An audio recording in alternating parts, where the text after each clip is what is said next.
Hello viewers, अद्विकास world में आपका बहुत बहुत स्वागत है। तो आज का मेरा टॉपिक है कि क्या न्यूबॉर्न बेबीज़ में हिकअप यानी हिचकी होना नॉर्मल माना जाता है और क्या इस वजह से हमारा बेबी बहुत ही ज़्यादा डिस्कम्फर्ट में होता है। एज ए न्यू पेरेंट्स हम बेबी को हिकअप लेता देख थोड़ा तो कंसर्न हो ही जाते, पर आपके इन्फॉर्मेशन के लिए बता दूं कि 99% केसेस में बेबी को हिचकी आना बहुत ही नॉर्मल होता है और इसे किसी भी मेडिकल अटेंशन की कोई ज़रूरत नहीं होती है। जैसे जैसे धीरे धीरे आपका बेबी बड़ा होता जाएगा, उसका सिस्टम मैच्योर होता जाएगा और ये अपने आप सेटल हो जाएगा। तो अब आपके मन में ये सवाल तो ज़रूर उठेगा कि बेबीज़ को हिचकी आती क्यों है। तो ह्यूमन बॉडी में लंग्स के नीचे एक मसल होता है जिसे मेडिकल टर्म में डायफ्राम कहते हैं, और किसी भी रीज़न की वजह से जब ये मसल इरिटेट होता है तो बेबी को हिचकी होती है। ये बॉडी का नॉर्मल एक रिफ्लेक्शन होता है। तो अब आप ये सोचेंगे कि ये मसल इरिटेट क्यों होता है। तो ये मसल कुछ प्रमुख कारणों की वजह से इरिटेट हो सकता है, जिसमें से कि सबसे बड़ा कारण होता है बेबी के पेट में हवा का भर जाना। अब आप ये सोचेंगे कि बेबीज़ के पेट में हवा कैसे भरती है। तो मान लीजिए आपने बेबी को दूध पिलाया और दूध पिलाने के बाद आपने उन्हें बर्प नहीं करवाया हो, यानी डकार ना दिलवाई हो। दूसरा, अगर आपका बेबी एक्सक्लूसिव बॉटल फीड पे है तो आप एंटीकॉलिक बॉटल का यूज़ नहीं कर रहे हैं। तीसरा, आपका बेबी बहुत फास्ट फीड कर रहा है, उसे बहुत भूख लगी थी और उसने बहुत जल्दी में दूध पी लिया। चौथा, अगर आपका बेबी ओवर फीडिंग कर रहा है, आपके बेबी को पता नहीं चला उसका पेट भर गया था और उसने ओवर फीड कर लिया।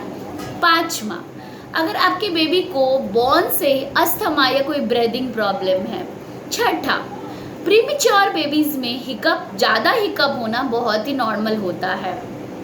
तो जिस तरह एक बच्चा जन्म लेता है वैसे ही बच्चे के साथ एक माँ का भी जन्म होता है। एज अ मदर हमें हर रोज़ बहुत सारे चैलेंजेस फेस करने पड़ते हैं और हमें हर रोज़ कुछ ना कुछ नया सीखना पड़ता है अपने बच्चे के लाइफ को कंफर्टेबल बनाने के लिए, उसके लाइफस्टाइल को ईजी करने के लिए।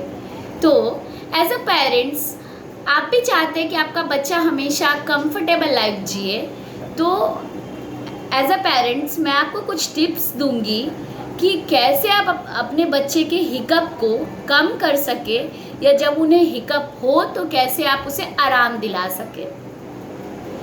पहला, हमेशा दूध पिलाने के बाद बेबी को बर्प करवाइए यानी डकार दिलवाइए। दूसरा, जब आप बेबी को फीड करा रहे हो ना तो बेबी का सर ऊपर की तरफ हो और बाकी का भाग नीचे की तरफ हो।